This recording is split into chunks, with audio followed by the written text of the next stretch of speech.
Vamos a comenzar. Ya no vamos a hacer presentaciones porque ya los presentamos a los Luis Alberto hace poquito, hace un ratito, pero vamos a hablar en este conversatorio del tema que nos ocupa en el evento de INAFES 2024, Teotihuacán, presente imperfecto, diálogo de saberes. Hemos intentado con este evento intercambiar opiniones, puntos de vista sobre Teotihuacán entre las comunidades y lo que es la institución, ¿no? Ya hemos visto en la mesa anterior cómo opinaban algunas personas que forman parte de la institución, pero también gente que vive alrededor. Los temas son variados, complicados, pero tienen que ver con el quehacer institucional de la conservación, investigación y divulgación del patrimonio cultural. Y nos hacemos varias preguntas, les hacíamos desde los días pasados. Para empezar, ¿qué entendemos por patrimonio? ¿De quién es el patrimonio? ¿Para quién es el patrimonio? ¿No? El patrimonio cultural, me refiero. Y también, en este sentido, ¿cuál es la experiencia arqueológica o desde la perspectiva de la investigación arqueológica, el trato con las comunidades? ¿A qué se enfrentan los arqueólogos? O si está en su mirada la gente viva, la gente de las comunidades, la gente que está alrededor de los sitios que se investigan, o uno llega literalmente a su hoyo, ¿no?, a dirigir su proyecto de investigación y se olvida de lo que existe alrededor, si esto es posible o no. ¿Cómo ven ustedes a las comunidades en su trabajo cotidiano? Como han tenido una trayectoria larga, pues pensemos en lo que a ustedes más les gusta, lo que han trabajado, para ver en esos lugares cuál ha sido su experiencia en el trato con las comunidades. Para después que nos digan también cómo creen que las comunidades ven a los arqueólogos, ¿no? ¿Quién quiere tomar la palabra?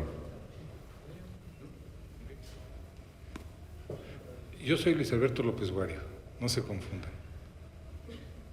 Le decía hace un momento a Jesús que él es el doctor Luis Alberto, yo soy el doctor Simi. Soy lo mismo pero más barato que él. Entonces, muchas gracias Jesús, muchas gracias de nuevo. ¿Por dónde empezar? Porque así como nos ven, ya tenemos algunos años en el INA.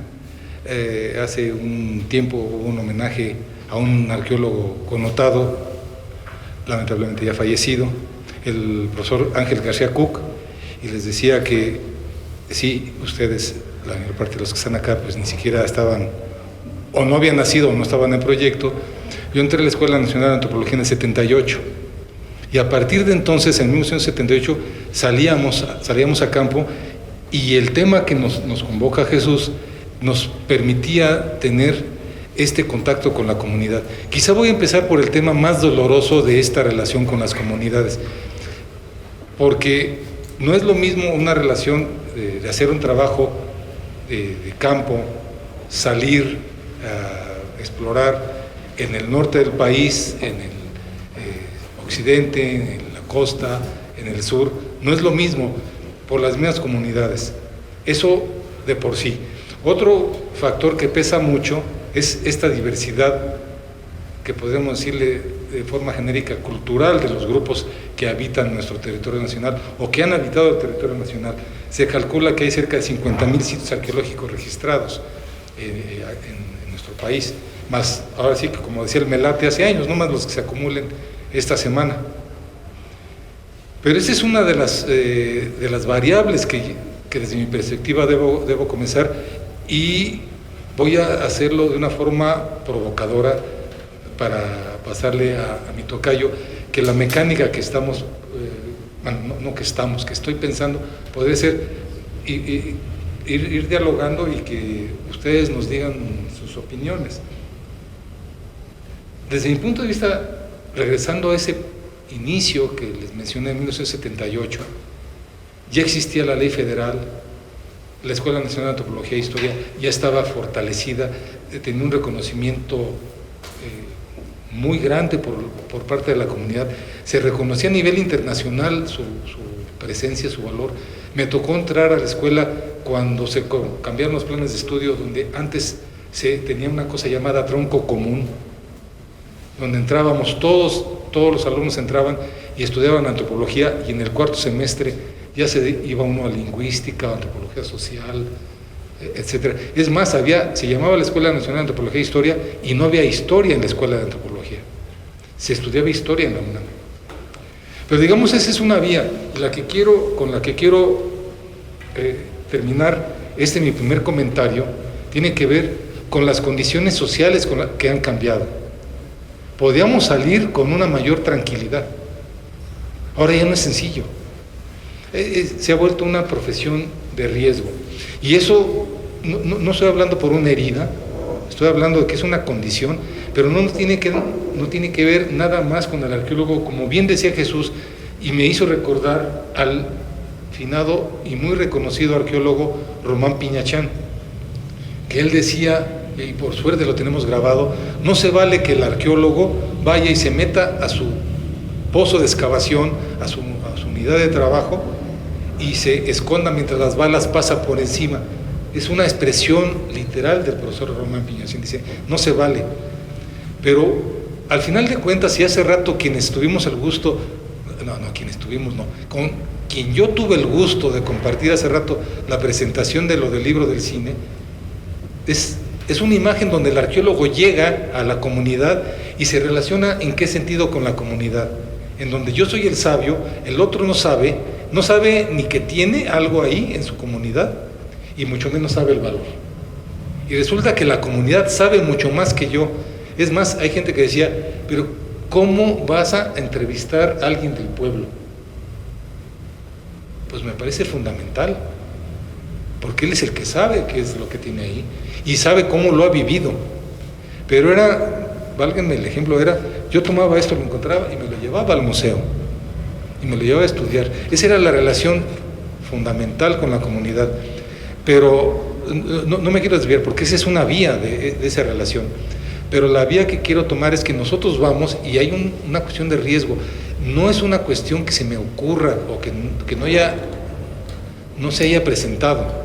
Ha habido casos, y no quiero entrar en detalles con algunos. Hubo el caso reciente, y eso establece una vía de relación con la comunidad, con las comunidades, donde un par de arqueólogos, y aquí lo tengo que decir, comisionados por mí directamente, en un cargo que tuve hace algunos años en el instituto, fueron a hacer una inspección. ¿Por qué? Porque la Ciudad de México, el área metropolitana, necesita agua. ¿Y qué tiene que ver el agua? ¿Y qué tiene que decir López Wario? ¿Qué se comió, qué se bebió durante la comida, que viene hablando locuras? La relación del instituto también tiene que ver con la construcción de obras, y algo fundamental para las comunidades es el agua. Y en la Ciudad de México, el área metropolitana, necesita agua. Pues iban a traer agua de la zona del Valle de Bravo, y esta pareja de arqueólogos fueron amenazados con los de la comunidad, que no es que me ponga del lado de uno o del otro, ambas partes tenían sus razones. Con cuchillos en mano detuvieron a los vehículos y, golpeando los cofres y las ventanillas, les dijeron: antes toda nuestra sangre que una gota de agua. ¿Por qué? Porque les iban a quitar el agua para traerla a las colonias de la Ciudad de México. Esa es otra forma de relación. El punto, pues, que quiero subrayar aquí en esto es que no podría hablar de una relación única, atemporal, de cómo era la relación del profesor Marquina, o el profesor Bernal, el profesor Caso, gente más reciente de muy alto renombre como Piñachán, como Enrique Nalda, Manuel Gándara, García Bárcena, García Cook, Lorena Mirambel, Lina Manzanilla. No es una forma única de relación. varía por geografía y varía por tiempo. Algo que es básico para los arqueólogos, considerar la sincronía y la diacronía, que suena muy sangrón, es lo que transcurre en el tiempo, lo que corresponde a un momento determinado. No podemos, y con eso le paso el micrófono a mi tocayo, no podemos ni considerar que es una única forma de relación, porque hay muchos factores culturales, geográficos, climáticos, pero para mí una de las fundamentales es lo que ha pasado en el tiempo, que ya no es lo mismo ir a un Michoacán en los 80s que a un Michoacán en el 2000 y tantos. No es lo mismo. Pero nosotros vamos y las comunidades se quedan.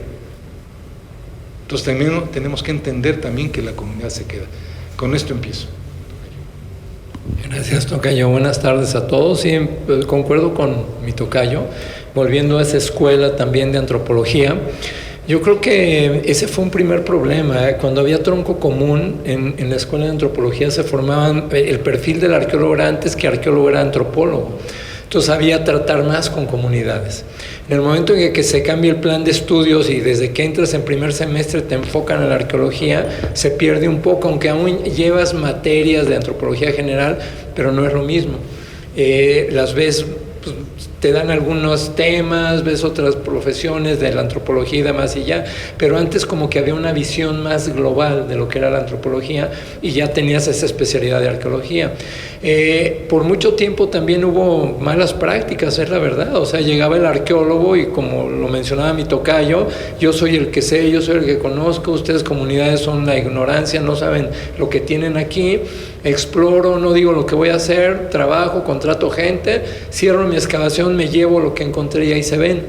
Y eso sí ha cambiado también, eso hay que verlo, ¿no? Ahora yo creo que sí, independientemente del tronco común o no, ha habido una evolución, yo creo que para bien, y ya se está tomando más en cuenta las comunidades, ¿no? Hay tratados y convenios internacionales, está el convenio 107 de la OIT, el 168 de la OIT, ahora por internacionalmente, y México es de los primeros que firmó. Hay que comentar, hay que platicar con la comunidad, a qué venimos, qué vamos a hacer, en qué condiciones, en qué términos, y también ya se está procurando evitar esto que se hacía antes, de que se trabajaba un sitio y todas las piezas iban al Museo de Antropología México. Entonces ahora ya también se está, pues, promoviendo el crear museos locales, museos comunitarios, como que en ese sentido yo creo que sí ha cambiado un poco el diálogo con la comunidad. Ya la cuestión de seguridad y más es otra, ¿no? También, como dice mi tocayo, bueno, se ha violentado el país y eso también ha afectado nuestro trabajo y también la actitud de las comunidades, ¿sí? Porque antes tenían más confianza, ¿no?, en el que venía de afuera, y ahora no, porque no se puede, y eso hay que entenderlo también. Algo muy importante que antes no se tomaba en cuenta es que cualquier decisión que tú tomes en el trabajo en la zona arqueológica puede afectar a la vida de alguien de la comunidad, y antes como que no se tenía esa conciencia. Podía llegar alguien que tenía importancia dentro de la comunidad, hacía algo que tú no estabas de acuerdo y lo regañabas delante de todo el mundo, y eso lo quemaba socialmente ante la comunidad. Entonces ahora se procura evitar estas situaciones. Yo creo que sí ha habido de alguna forma este cambio, ¿no? Y también el diálogo con la comunidad, de que ellos mismos pues tienen su propia forma de ver, de entender y de vivir una zona arqueológica. Entonces uno como arqueólogo, bueno, sí tiene la obligación de platicar, de dar tu perspectiva y demás, pero también de respetar también las creencias y las ideas locales, ¿no? A mí en Chiapas, que trabajé muchos años por allá, un celtal me decía: es que don Luis, ténganos paciencia, decía, somos ignorantes, soy indígena. Y yo le decía, al contrario, usted tiene una forma de vida, tiene una experiencia que yo no tuve. Yo crecí en una ciudad. Usted no puede decir que es ignorante. Usted tiene su propio conocimiento y su sabiduría en el campo, en el manejo del ganado, en plantas, en medicinas, en el medio ambiente, en la geografía. Tiene una experiencia de vida en costumbres de su comunidad que yo no tengo. Entonces nunca se desvirtúen, o usted mismo se hagan de lado diciendo, yo no entiendo porque soy indígena y soy ignorante. Entonces en ese sentido yo creo que sí hemos avanzado un poco, ¿no? Yo creo que es un poco más abierto este camino, ¿no? El explicar qué vas a hacer, el ser cuidadoso al tomar determinaciones, ¿no? Ahora llego y, bueno, al menos yo cuando trabajaba en Chiapas, bueno, hablaba, me ponía de acuerdo con la comunidad, decíamos qué íbamos a hacer. Aún así hubo estiras aflojes, siempre los hay, ¿no? Ahora ya retrospectiva ves donde tú mismo te equivocaste y donde la comunidad también se pasó, ¿no? Pero yo creo que es un estira-afloje y es un trabajo de ambos, aportar ambas partes, ¿no? Y evitar también este tipo de errores, ¿no? Por ejemplo, ahí tenemos tanto trabajo, ¿quién va a trabajar de la comunidad? Que ellos mismos elijan a quién quieren. Si alguien no está trabajando, tú no sancionarlo. O sea, hay un comité con la comunidad y cómo van a trabajar ustedes, ¿no? Entonces yo creo que va por ahí la cosa, ¿no? El camino. Y yo creo que también estamos, en México proclama que es un país pluricultural, multicultural, inclusivo, que no discrimina, ¿no? Donde están promoviendo la paridad, pues también hay que aplicarlo en la arqueología, ¿no? Todo esto, con los celtales no se pudo, yo quería darles trabajo a las mujeres, pero la sociedad en la que trabajamos, y Erika aquí está presente, trabajó conmigo, muy machistas, nunca aceptaron que las mujeres llegaran, pero hay que insistir, ¿no? Y hay que platicar de estas situaciones. Entonces sí es un camino muy arduo, o sea, no es fácil. Bueno, yo ahorita tuve la fortuna de estudiar una maestría en Derecho Indígena y mi propuesta es precisamente hacer un plan para que las comunidades puedan participar más. En la experiencia que he tenido en Argentina, en otros lugares donde he estado, allá hemos implementado lo que llaman unidades locales de gestión, que es una forma de enlace de la comunidad con su patrimonio. Aquí en México, por ley, en la Constitución, Ley Federal de Monumentos Arqueológicos, ¿sí? el instituto es el que tiene a su cargo la investigación, la conservación y salvaguarda, pero hay formas jurídicas en las que se podría participar un poco más activamente. Entonces yo lo que estoy proponiendo es lo que yo llamo unidades comunitarias de gestión, conservación y aprovechamiento del patrimonio arqueológico, en las que legalmente crear un marco legal en las que se pueda participar un poquito más. Y un poco lo que platicaba en la mañana que estuve oyendo al final de cuando estaban los guías de turista y esta preocupación y el cómo regular y el número de que entran, pues a través de una unidad de gestión, una unidad comunitaria de gestión se podrían ver todas estas cosas, se podrían articular con el instituto y demás, ¿no? Entonces sí es acá la de divulgando nuestro patrimonio, ¿no? Esta plática de la mañana. Entonces yo creo que hay caminos y yo creo que sí yo creo que es muy distinto también lo que hacía, como dijo mi tocayo Alfonso Caso o Opiñachán, además, pero yo creo que ahorita sí estamos, es un tiempo muy especial y es un tiempo de darle más voz a las comunidades y mayor participación, y yo creo que se puede construir algo, y yo creo que sí debe ser un periodo de apertura para el arqueólogo, ¿no? Que deje la comunidad de vernos como Indiana Jones, ¿no? Como ser mítico, lleno de conocimiento y que ahí viene y que es el único capaz de entender esto. O sea, ellos pueden aportar, la propia comunidad puede aportar sus propios puntos de vista, ¿no? Entonces yo creo que se trata de eso. Yo al menos donde quiera que voy, incluyendo Argentina, Belice o El Salvador, donde he estado, trato de respetar, de conocer un poquito de la comunidad, ¿no? También otro gran arqueólogo, Carlos Navarrete, nos decía: muchachos, si están en excavación en un pueblo y están en el pozo y ven que tienen el rellenote aquel, sálganse, vean qué fiesta patronal viene. Dice, es más, ven el autobús, el tipo de boletito que te dan, porque hay toda una idiosincrasia y el boleto te va a reflejar ideas sobre el transporte de esta comunidad. Entonces vean, caminen, no se queden en su pozo. Y yo creo que es lo que hay que hacer. O sea, hay que hacer también, sin dejar de ser arqueólogos, también hay que tratar de ser más antropólogos. Y bueno, dejo aquí también, y no sé si quieran comentar, y si hay también comentarios de ustedes. Vamos a tratar de ir centrando los puntos principales y luego que la gente nos pregunte para ampliar la discusión, si les parece. Yo quería comentar precisamente, tocan varios puntos interesantes, entre ellos esta cuestión de si hay primero la formación del arqueólogo como antropólogo, ¿no? En el sentido de que eso nos daba una amplitud, una apertura y una relación más directa con las comunidades, y que eso quizás se ha perdido con la formación moderna, que nos prepara más técnicamente en el sentido de creer que hay más conocimiento científico por ser más técnicos, o por lo menos eso es lo que yo he oído en la escuela de antropología cuando nos daban clase, y muchos compañeros que sentían que estaban haciendo ciencia porque ya usaban la tecnología de punta, que no eran estas piedras de pedernal ni puntas de proyectil, pero casi. Entonces, nos volvimos como muy técnicos y dejamos de lado lo social para los historiadores, para los etnólogos, para los antropólogos, y dejamos de ser un poco antropólogos.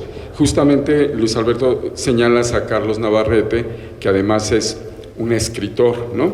Él le gusta la literatura, es guatemalteco de origen, para los que no lo conozcan, y recibió el príncipe Asturias, Miguel Ángel Asturias, sí, perdón, que es diferente al otro premio, porque es de Guatemala, precisamente. Pero, bueno, es alguien que escribe muy bien, que escribió la novela de Arrieros, si mal no recuerdo, pero que tiene esa actitud comunitaria, ¿no? Y ahí voy a otro punto, bueno, que ya hemos estado señalando, que es las comunidades, pero desde dónde los estamos viendo, desde el conocimiento, que nos sentimos superiores y que somos los que llegamos y sabemos, como decía Luis Alberto, que eso creen. Y aquí quiero hacer dos preguntas para provocarlos a ustedes y luego ya hacer un comentario mío después. Uno, precisamente la cuestión que veíamos en la mañana, bueno, hace rato con ellos mismos, con Luis Alberto en la presentación de su libro, hablaba de los estereotipos a través del cine y que son otra forma de conocer y estudiar a la gente en su momento, pero refleja también estos estereotipos, pues nuestras fobias, nuestras filias, nuestros complejos, nuestro clasicismo, es decir, no el de cada uno, sino como sociedad, ¿no? Por ejemplo, no solamente al arqueólogo, creo yo, de ficción y fantasioso, sino también el que sabe, ¿no? Y decía Luis Alberto, el que sabe es el arqueólogo porque es el estudiado, pero es extranjero, ¿no? Ahí hay una visión colonialista, creo yo. Y hay más cosas que se reflejan en el cine de manera, también esta cuestión clasista, ¿no? Que reproducimos también, donde el arqueólogo pertenece a otra clase, en algunos casos. En otros casos somos la clase de abajo, ¿no? En realidad. Pero bueno, entonces, en este sentido, yo les preguntaría, ¿tenemos que cambiar esos estereotipos? ¿De qué manera? O como decía Luis Alberto en la mañana, esos estereotipos solamente nos ayudan para entender a la sociedad en su conjunto, y lo que tenemos que hacer es, ¿qué? Para acercarnos más con las comunidades y trabajar de manera conjunta para la conservación de nuestro patrimonio. ¿Y qué patrimonio? Si el arqueológico material o también el cultural inmaterial, ¿no? Porque de alguna manera cuando citan a Carlos Navarrete y a otros, están hablando de otro patrimonio también, no nada más el arqueológico, creo yo. Empiezo por esto que está diciendo Jesús. Al final de cuentas, más allá de la forma que tiene la comunidad en general de acercarse a lo que es la arqueología, que pueden ser museos, zonas arqueológicas, revistas, documentales, que es, digamos, una formación, valga la cacofonía, formal, donde hay un discurso preparado para ello. Hay un discurso informal, que es el que intenté desarrollar con el libro, donde es qué es lo que estamos transmitiendo. Y a partir de eso, qué es lo que estamos transmitiendo, hay una percepción del otro lado.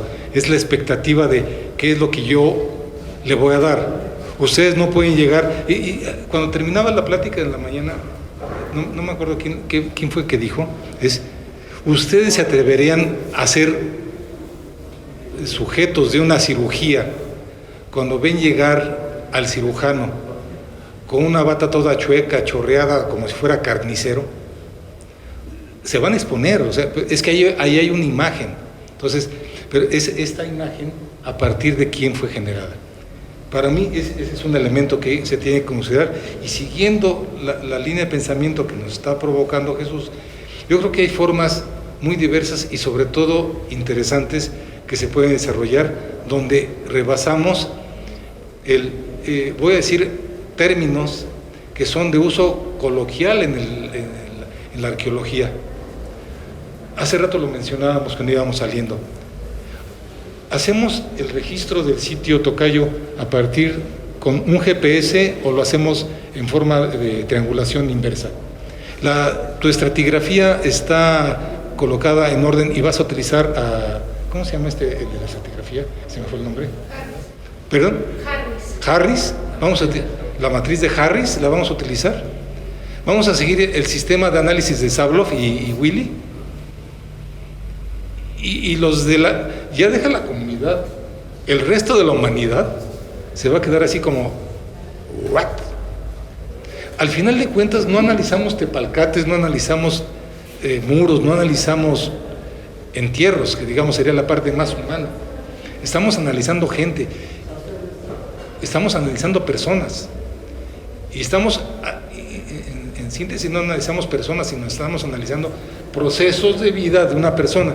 Raros son los casos como Tutankamen o como Pakal, donde son como fotografías que se cerró, se selló.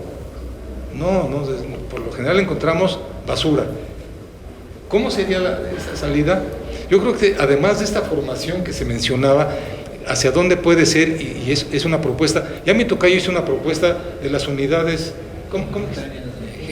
Unidades comunitarias de gestión, conservación y aprovechamiento del patrimonio. Esa es una. La otra, que tiene que ver con la propia formación, que tiene que impactar con algo de cómo nos organizamos para dar respuesta al mundo, tiene que ser una visión también más social, más humana. Porque no viene al caso que ustedes se enteren de que sacamos, como bien dijo una arqueóloga, otra tonelada de tepalcates. No es el caso de la tonelada de tepalcates, es que es lo que implica. Y cierro mi comentario con algo que desde el primer año de mi carrera, y saludo a Laura, discúlpame Laura, tengo Alzheimer. Laura la conocí cuando ella entró a la ENA, yo tuve el gusto de participar en un curso con ella. Hay un arqueólogo norteamericano llamado William Ratchey, bueno, ya lamentablemente ya falleció, pero hizo una cosa llamada arqueología de la basura, y es algo de lo más sencillo, que si yo paso a la casa de ustedes, paso con una bolsa y ustedes no depositan esta basura, sus desperdicios en el camión, sino yo los recolecto y los voy a analizar. ¿Cómo te llamas de radio, de TV, Ina? Oscar. Paso con Oscar y me va a decir, va mi tocayo y le hace una entrevista. ¿Y comes bien? No, pues sí, yo sano, yo, joven, deportista, y Charles Atlas es un pellejo comparado conmigo. Eso va a ser su respuesta, porque es así como se ve. Pero en cambio yo llego y me da su basura y voy a encontrar que tiene cigarros, que tiene pura Maruchan, es su preferida en el mundo. Exactamente. ¿Fumas? No fumo. ¿Bebes? No, una copa ocasional. Y resulta que tiene ahí su bolsa llena de botellas de Tonayan. Bueno, perdón por el comercial, pero para eso nos alcanza el Eso es lo máximo. El día quincena nos rayamos con Tonayan. Entonces resulta que Oscar dice acá, no, yo sí, bien, yo sanote, puro machote. Y resulta que su basura dice otra cosa. Lo que estamos analizando nosotros es la basura de la gente. Raros son los casos que agarramos Tutankamen y Pakal y así. Eso no se los podemos decir, en lugar de estar haciendo cosas tan técnicas. Entonces, yo me uniría, atendiendo la pregunta de Jesús, me adhiero, porque suena muy gacho si lo digo rápido, me adhiero a la propuesta de mi tocayo. Y segunda es, yo diría que tiene que ver con la formación del profesionista, que no nos hagamos tan técnicos, porque el hecho de la mayor precisión, de que diga, mide tantas micras, no va a ayudar al conocimiento del proceso social. Y tercera, que aprendamos a decirlo de una forma más humana. También tiene que ver con la redacción. No sé si ya haya todavía cuestiones de taller de redacción, que eso se ha perdido, porque no aprendemos a escribir en arqueólogo, no en español. Entonces no nos traducimos, no nos entendemos, siendo más humanos. Con eso, invitar al santo, exactamente, que nos ayude. El santo en el mascado de plata, no un santo de iglesia. Entonces, yo iría con Teresa ahorita. la propuesta de Martos, la formación en la escuela y que implique mayor humanismo para poder traducir. Y en eso ya hay gente que ha trabajado. Manuel Gándara Vázquez ha trabajado en cómo decirle al público. El caso de Carlos Navarrete. Aquí en Teotihuacán tienen un caso, que es Jaime Delgado. Jaime Delgado Rubio. Bueno, sí se apellida. Es moreno, pero rubio. Y ni es delgado tampoco. Es mi querido Jaime, el de las dos contradicciones. Nada. Bueno, yo soy sí, ¿qué importa? Mi querido Jaime Delgado, que ha hecho una labor fundamental para los niños, porque nos tenemos que dirigir al público. O sea, hay un... YouTube, Arqueólogos en Apuros, es una salida, porque tenemos que decir a los demás, ya escribir para reproducir a la especie, valga la expresión, a la especie del arqueólogo, ya, o sea, ya no. Bueno, totalmente de acuerdo. Luis Alberto, perdón, nada más. Es que, perdón que interrumpa, pero para completar la idea de Arqueólogos en Apuros, Jaime me confesó que se había inspirado en ustedes dos para hacer el programa. No, no es cierto. No sé si decir gracias. Ya se oyó ese peloncito en el programa, ¿quién me recuerda? Bueno, redondeando un poco lo que se está diciendo, tiene mucha razón tanto Jesús como mi tocayo. A veces a la gente se le olvida que el arqueólogo no desentierra objetos, o sea, desenterramos gente, costumbres, ¿no? Comportamientos en el pasado. Aquí yo en mis clases, cuando doy clases de arqueología, y en la Escuela de Antropología donde las he ido a impartir, uso mucho un texto. A mí me gusta mucho combinar también con la literatura, y hay un cuento de Carlos Fuentes que se llama Para objetos solamente. Es un cuento muy breve y simplemente, bueno, empieza con un epígrafe, no recuerdo quién, que dice: todas las cosas tienen un ser esencial, punto, ¿no? Y de ahí empieza, dice: imaginemos que solo el ojo entra a este cuarto.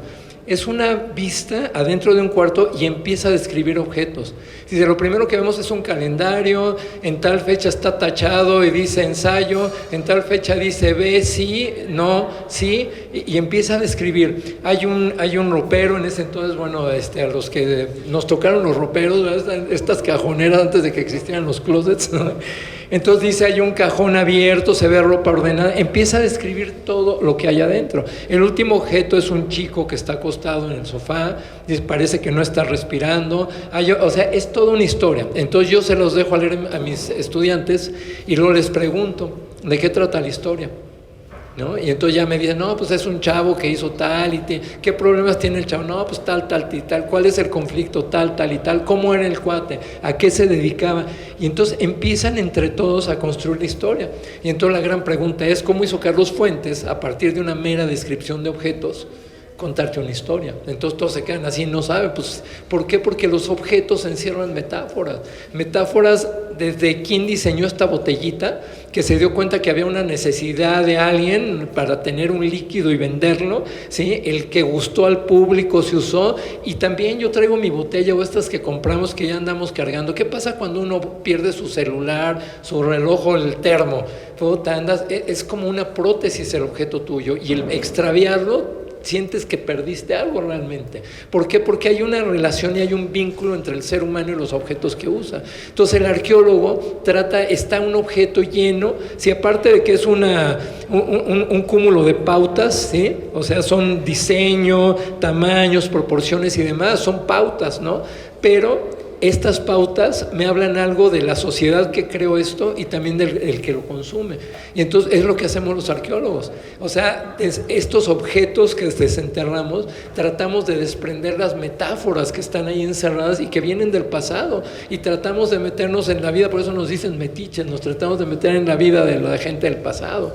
Pero así es. Y hay una segunda historia muy bonita, que se llama Javier Marías, que es un escritor espléndido, murió hace poco, español, y se llama Todas las almas.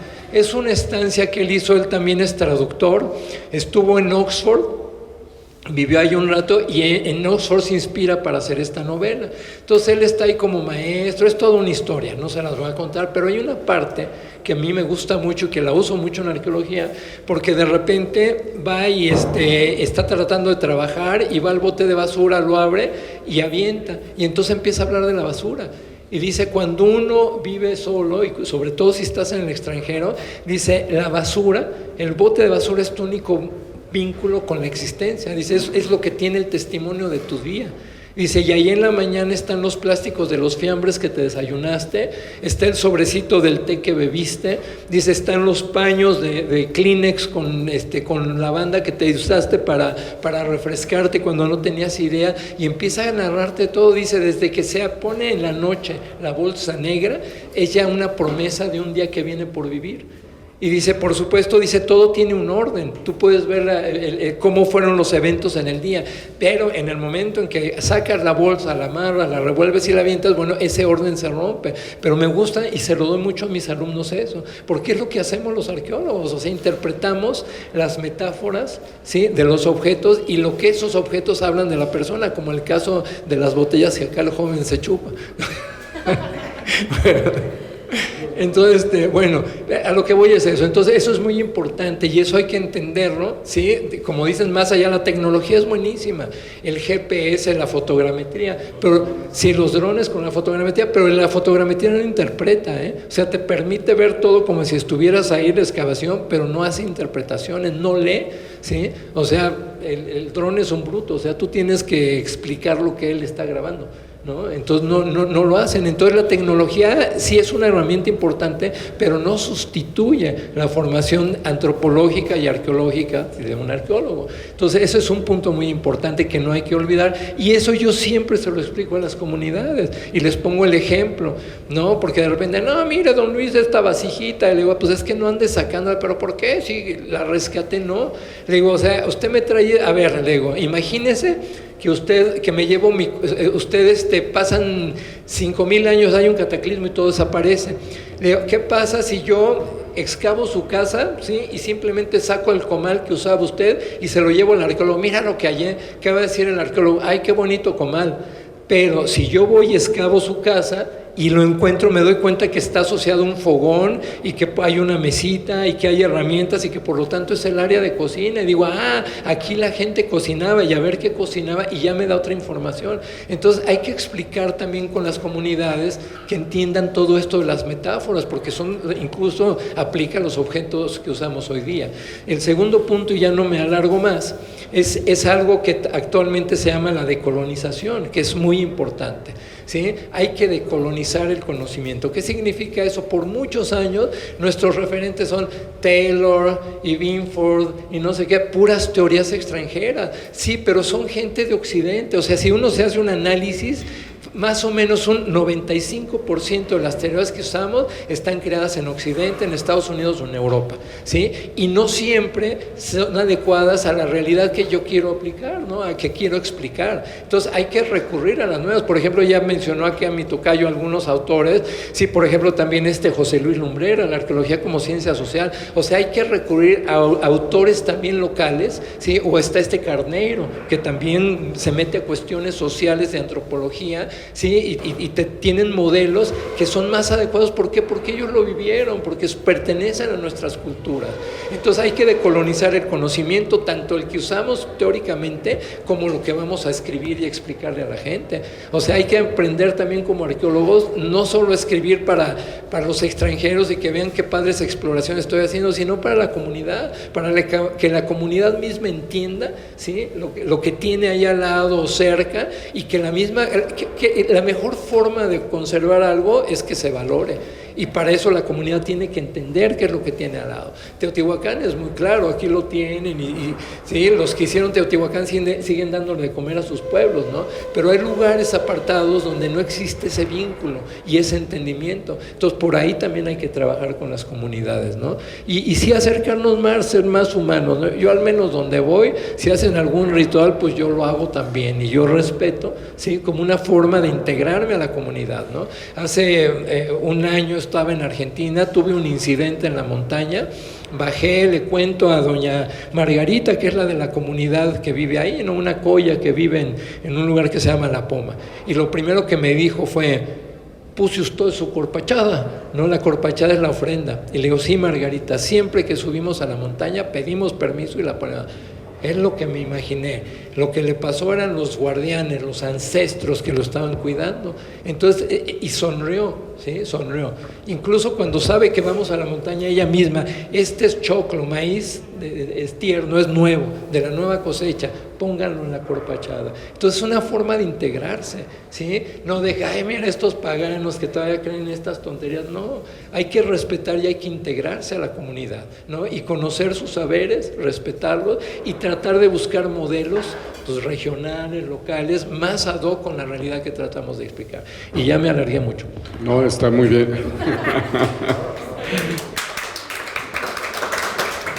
No ha acabado, no ha acabado, espérense. ¿Ya nos están cubriendo? Sí, ya terminé. No, no es cierto. Hay varios puntos que han tocado que son súper interesantes. Por ejemplo, lo último que estabas hablando de acercarse a la comunidad, pero también la cuestión del conocimiento, y planteabas algo así como una epistemología desde el sur, que Boaventura dos Santos, no sé bien cómo se apellida, este escritor portugués, me parece. Boaventura.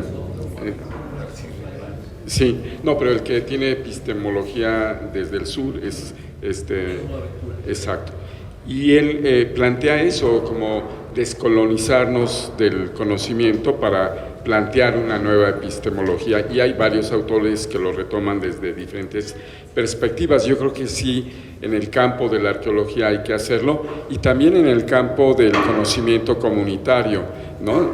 Porque también estamos imbuidos con tradiciones extranjeras.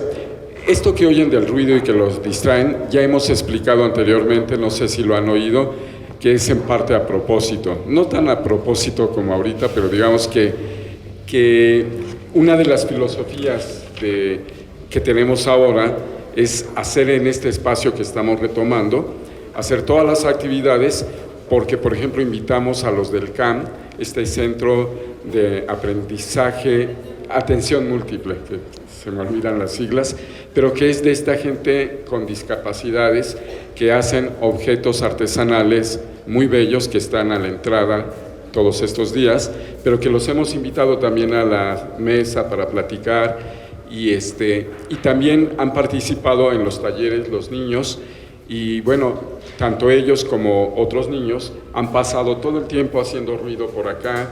Hay otras personas que tienen otras actividades, porque lo que queremos hacer es que nos acostumbremos a escuchar al otro, porque nosotros queremos un mundo perfecto, ordenado, donde para nosotros, porque estamos pensando en nosotros, no en los otros que nos molestan, no en los otros que son diferentes a nosotros y que aunque están ahí y haciendo ruido, según nosotros, nos distraen de lo que es principal para nosotros. Y entonces olvidamos que también ellos deben de ser parte principal de nuestro mundo, lo son, pero no los vemos. Y entonces, a propósito, hicimos este evento, Teotihuacán presente imperfecto, porque somos imperfectos creyéndonos perfectos o buscando la perfección. Y resulta que hay mucha gente que no vemos, y no solamente gente, objetos. Decíamos, Sofía, ¿estás por ahí, Sofía? Recuérdame el nombre de nuestro nuevo elemento. Huachinango de la Torre es un perrito de pelo negro que llegó desde el primer día, fue el más puntual, llegó a las 10 en punto y se quedó ahí, se quedó a dormir y anda por ahí pululando. En fin, hay muchos perros por todos lados, pero lo que quiero decir es que ni a los animales, ni a las plantas, las vemos de vez en cuando nos conviene, cuando tenemos tiempo. La prisa de los días nos lleva a invisibilizar todo lo demás y solamente es importante lo que es prioritario en nuestra vida cotidiana. Por eso este ruido, por eso este desorden aparente, porque hay otros aparte de nosotros y no somos los más importantes. Sí lo somos, pero junto con los demás. Sobre esto que están mencionando, que apenas escuché porque había mucho ruido por allá atrás, no sé por qué, no entiendo.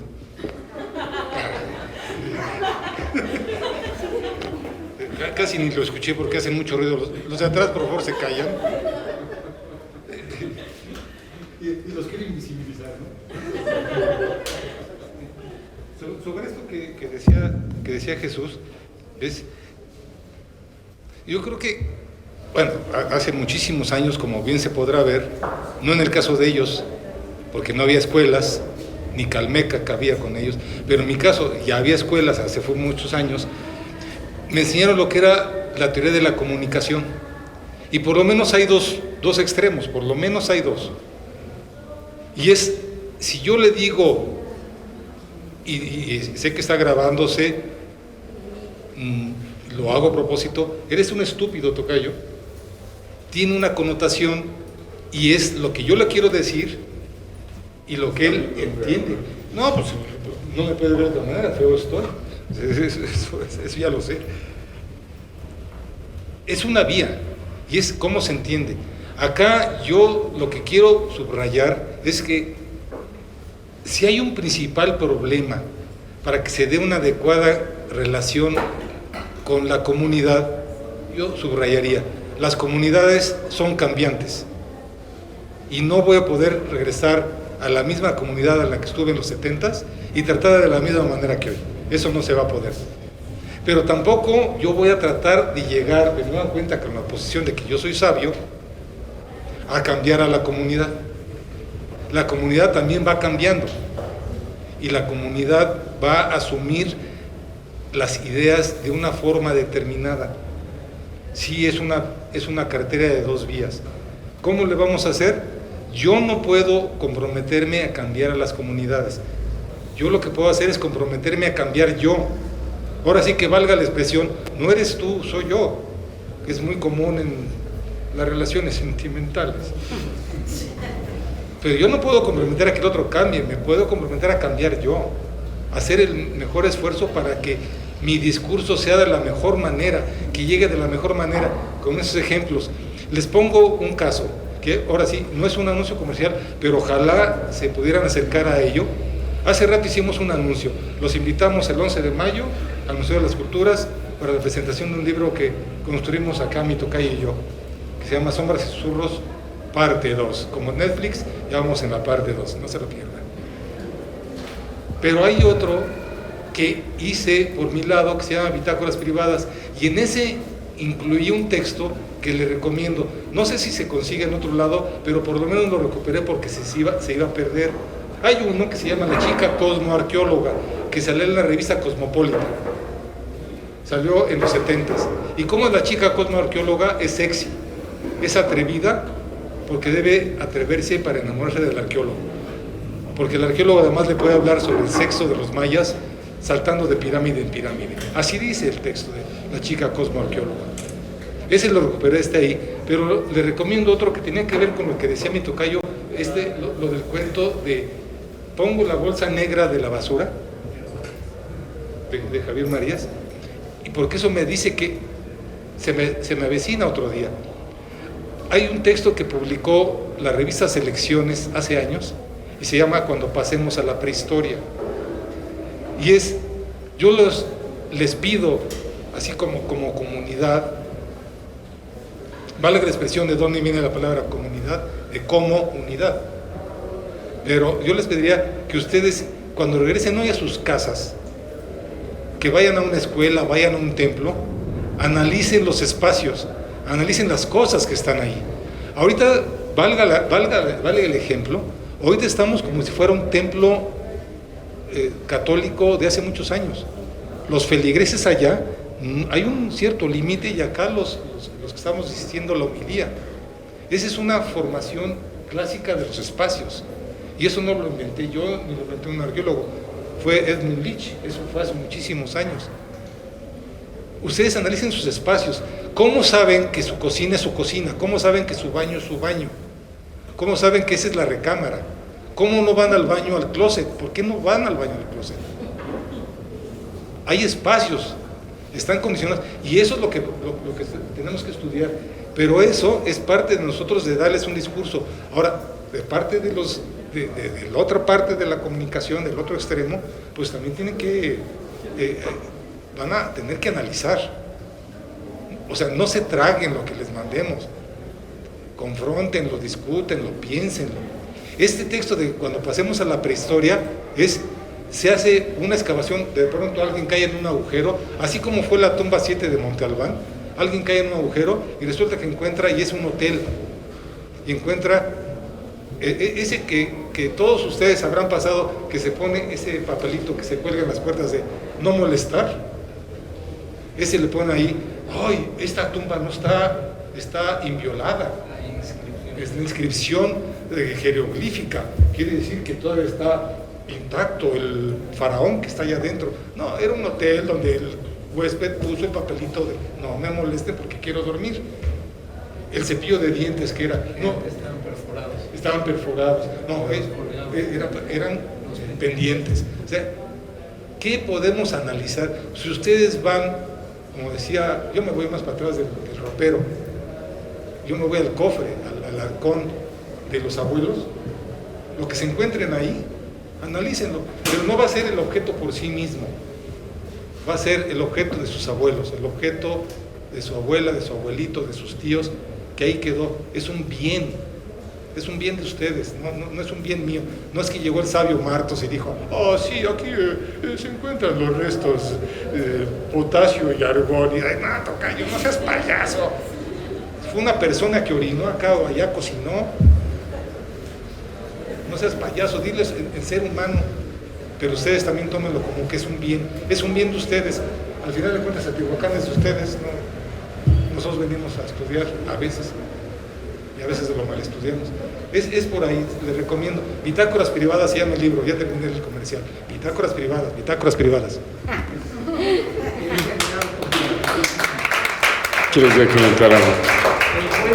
Hubo un cataclismo y encuentran muerto al huésped en la tina, y entonces le interpretan que en la tina es el sarcófago, y luego encuentran en el piso la tapa, el asiento, el anillo del baño, y entonces dicen, es el pectoral, el ritual. Y entonces es graciosísimo porque ponen la reproducción del supuestamente el que está enterrado, y le cuelgan los cepillos de dientes que son los pendientes ceremoniales, y luego le ponen el anillo acá en el cuello, ¿sí? y acá arriba la aureola, como si fuera su aureola ritual. ¿Te acuerdas que era el control remoto? No me acuerdo. Era para comunicarse con los dioses. No, muy gracioso. En un artículo parecido, pero en Selecciones, no sé si era del mismo autor, pero plantea en una arqueología del futuro que llega el personaje, el arqueólogo, y llega a donde está el trono, como ustedes dicen, ¿no? Y para él es el lugar donde se depositan las ofrendas.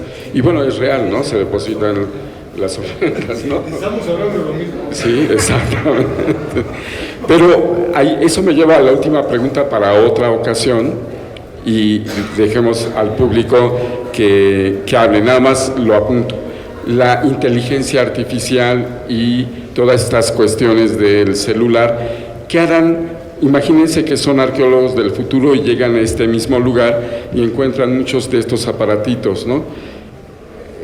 Y no saben, ya no se usan en el futuro.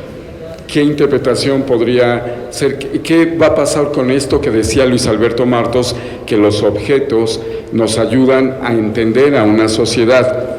Y hablaba otro autor, Sigmund, sobre los no objetos, si no me equivoco.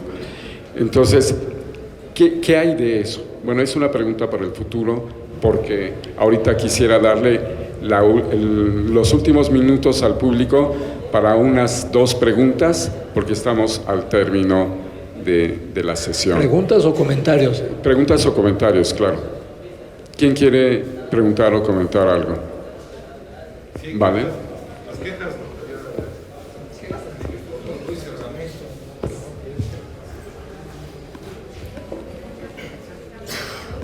Gracias, buenas tardes.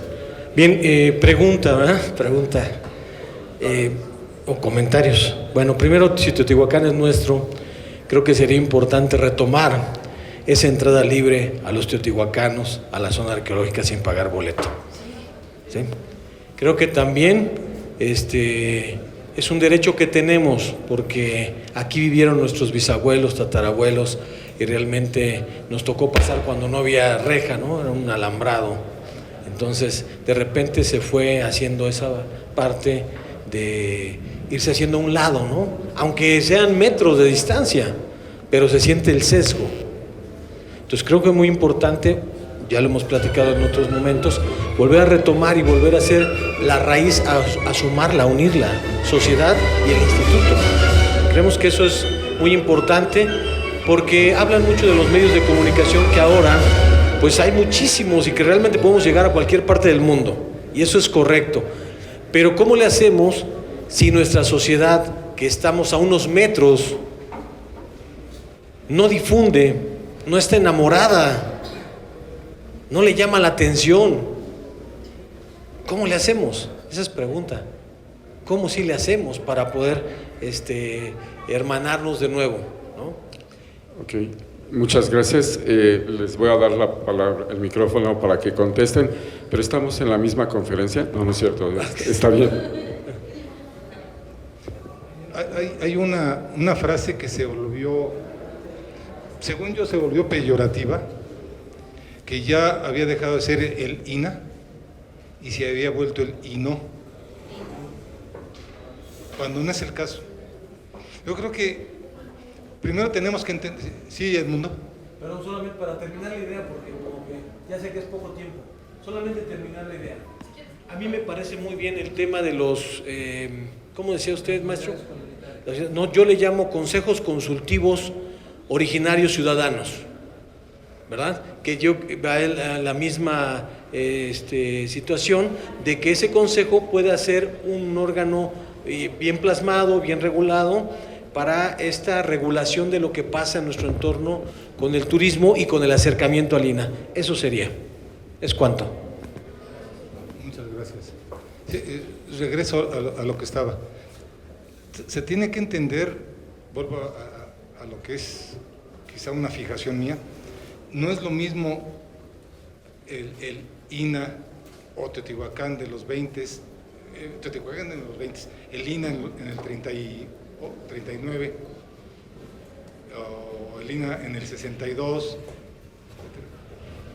que formamos parte de un conjunto, una estructura de gobierno. Lamentablemente también lo que se refiere a las estructuras de gobierno, se ha perdido mucha credibilidad y se ha llegado a confrontación. Si eres del gobierno, o eres corrupto, o eres inepto, o eres haragán, cuando, pues como toda generalización no viene al caso. Yo, en el sentido que lo está planteando Edmundo, yo me suscribo a la propuesta de estas unidades comunitarias, que al final de cuentas ya no es tanto el nombre, sino el alcance, lo que viene al caso. Tengamos que discutir los alcances. Yo me diría eso, pero a lo que voy es, en su caso, es que las propuestas sean de forma muy concreta, muy estructuradas, porque no es cierto tampoco que los funcionarios de gobierno, y en eso, discúlpeme, soy funcionario de gobierno, sigo cobrando de los impuestos de todos ustedes, tengamos la solución a todo. No tenemos la solución a todo. Y si yo, valga el ejemplo, voy con un paciente y él me dice, es que me duele por acá. No le duele eso. Le duele usted acá y le duele por esto. Yo soy el sabio y le impongo la medicina. Primero es el diagnóstico fundamentado, ahora sí que digamos en blanco y negro, donde ustedes digan, yo lo que quiero es esto y esto, y de una vez les digo, acepten que no todo lo que la comunidad quiera se va a lograr, porque la estructura del instituto, el propio instituto, la zona arqueológica de Teotihuacán es un miembro más de la institución y está sujeta a muchos más elementos que tienen que ver con un poder ejecutivo federal y un poder legislativo superior. Entonces estamos sujetos a muchas cosas. Podemos aspirar y vamos a decir, si logramos de 10 cosas bien estructuradas que se presenten, Yo lo que digo es que tengan la certeza de que sí se hace el esfuerzo de ello, no todo se va a lograr y no todo se va a lograr a la primera, eso también es un hecho. Vamos a avanzar en lo que se pueda, porque las mismas peticiones que se pudieron hacer en los 20s, la misma visión de Manuel Gamio acerca de la población del Valle de Tehuacán, ya no es lo mismo, ya no se puede aplicar, porque ustedes son diferentes, ustedes son teotihuacanos de otras generaciones. Esto que ponía el ejemplo Jesús, de esos aparatos, nos han transformado, y la imagen y la información va así, pero las aspiraciones también van cambiando. Con todo respeto del mundo, sin ganas de polemizar, pero sus aspiraciones del mundo no necesariamente tienen que ver con las aspiraciones de los muchachos de secundaria o con las aspiraciones de gente de 70 años, de aquí mismo de la comunidad. Entonces, se tiene que presentar un foro muy estructurado en forma de prioridades para que sean analizadas, pero aquí lo fundamental es no lo dejen, porque si lo dejan es, ahí está, el jefe es Jesús, ya, a él me lo tiene que resolver porque es gobierno. No nos dejen, porque nosotros tenemos una serie de ideas y prioridades. Esa sería una sugerencia, insisto, yo me voy más, y discúlpenme cuando me invita Jesús, yo me voy más a señalar que uno de los graves problemas es desde mi posición, yo no la posición de ustedes, sino mi posición y qué es lo que tengo que hacer yo para cambiar, para poder fortalecer lo que ustedes son, que al final de cuentas pues somos esa comunidad. En ese sentido sería mi respuesta. Bueno, también de acuerdo con lo que están comentando, yo propuse unidad porque un consejo va todavía más allá y es más complicado integrarlo dentro de una estructura que, como ya dijo mi tocayo, existe. La unidad, yo he estado trabajando en ello, de cómo articularla legalmente y que no vaya en contra precisamente ni de la Constitución, artículo 2, ni que tampoco vaya en contra de la Ley Federal de Monumentos, pero sí estoy tratando de sustentarla en otras leyes, bueno, incluyendo la ley de las comunidades indígenas y afromexicanas, con la Carta Universal de Derechos Humanos, estoy tratando de sustentarla. Y a partir de eso ya se puede hacer algo, ¿no? Entonces sí, como dice el tocado, también hay que trabajar en ello, pero sí puede ser propositiva esta unidad. Y además, por ejemplo, en Jordania, tiene razón, o sea, si usted va a Petra, a Pela o a Yerash, a sitios arqueológicos de allá, si usted es local no paga la entrada. ¿Sí? Si es de la provincia, entonces paga un boleto de cierto costo. Si es de Jordania, no de la provincia, pero de Jordania, paga un poco más alto. Si es extranjero, paga otro. Entonces, si se hace una unidad así, eventualmente se puede proponer eso. Yo siempre he pensado que lo ideal, que la gente local no debería de pagar, que si eres del Estado de México, en este caso, pues un boleto más barato, que si eres mexicano, otro boleto, ¿no? Y ya si eres de extranjero, pues ya otro, ¿no? Se puede trabajar y son propuestas que se pueden hacer eventualmente, que se pueden lograr, ¿no? Bueno, Pues gracias a todos, ya se enojó Tlaloc, fue la señal para ya terminar. Exacto. Vamos a darles un fuerte aplauso y un reconocimiento a Luis Alberto López Guardia.